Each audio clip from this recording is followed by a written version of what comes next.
referir a anabolizantes e esteroides. Nossas correspondentes fizeram entrevistas com 3 médicas para trazer informações sobre o assunto. Aqui com a doutora Aline para falar um pouco sobre o uso de anabolizantes e esteroides e principalmente para saber a opinião dela sobre o assunto. Mas antes disso eu queria tirar algumas dúvidas frequentes. Doutora, quais são os malefícios do uso de anabolizantes e esteroides? Bom, são muitos, entre eles o surgimento de maior quantidade de pelos, a mudança na voz, que é reversível, e a mudança na face. Nos casos mais graves, a cirrose, por conta do sobrecarregamento do fígado, e a impotência, no caso dos homens. E doutora, quem geralmente usa esse tipo de anabolizante? Bom, o uso vem crescendo muito entre as mulheres, entre os fisiculturistas e os atletas. Mas eles usam geralmente por falta de informação? Não, na verdade, a maioria deles tem informação, eles só não acreditam que os malefícios vão ocorrer com eles. No caso de atletas que fazem uso desse tipo de anabolizante, eles não são pegos no antidoping? Eles não correm esse risco? Então, existem anabolizantes que são muito difíceis de serem pegos no doping, porque o atleta faz uso durante o período de treino e quando chega mais perto do período dos testes, ele para o uso e aí é muito difícil de perceber uma alteração nos resultados. Resumo disso, você é contra ou a favor? Como especialista no assunto, a gente queria saber a sua opinião. Então, eu sou contra porque os prejuízos são muito mais relevantes do que os benefícios, porque é muito comum que as pessoas se viciem e porque não existem estudos a longo prazo dos malefícios ou até benefícios do uso. Então tá, é isso, gente. Obrigada, doutora Aline, pela entrevista. Espero que a gente tenha esclarecido um pouco das dúvidas de vocês e alertado também sobre os prejuízos que esse tipo de uso pode causar. Obrigada, gente. É isso aí. Estamos aqui com a doutora Marina para falar sobre o uso de esteroides. Bom dia, Marina. Bom dia. Você é contra ou a favor do uso de esteroides? E de qual tipo?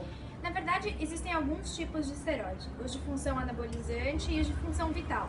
Em relação aos de função anabolizante, eu não tenho uma posição definida, porque varia muito de caso para caso. Agora, os de função vital, não tem muito como você ser contra.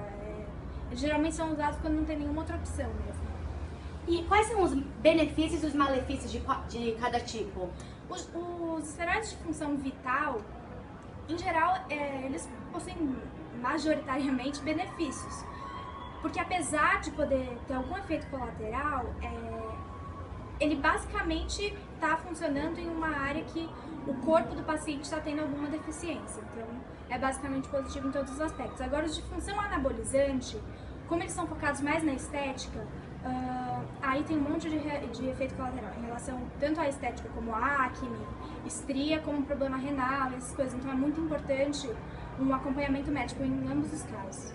Inclusive, tem um site muito legal que chama Science Direct, que tem bastante informação a respeito e é sempre muito importante se informar e sempre ter um acompanhamento médico em relação ao uso de esteroides, não importa qual tipo seja.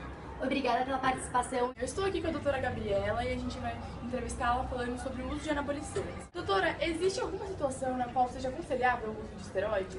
Existe. Quando a gente vê um caso onde ocorre alguma queimadura, numa cirurgia muito grande ou em algum trauma muito grande, o que acontece? O organismo ele passa a ter processos catabólicos exagerados, ou seja, algumas substâncias, como as proteínas, elas começam a ser processadas em grande quantidade. Isso faz com que o indivíduo tenha uma certa falta de proteínas. Então, nesses casos, os anabolizantes eles são aconselháveis para evitar que o indivíduo sofra tanto com esse tipo de situação. E esses hormônios, como eles atuam sobre o nosso corpo? Então, uma vez injetados, eles aumentam a produção de proteína através do ácido ribonucleico e fazendo com que o nosso corpo produza mais proteínas e daí o ganho de massa muscular que as pessoas tanto desejam. É isso. Obrigada, doutora. Esperamos que as informações trazidas pelas entrevistadas tenham sido úteis para o conhecimento geral sobre o assunto. Boa tarde.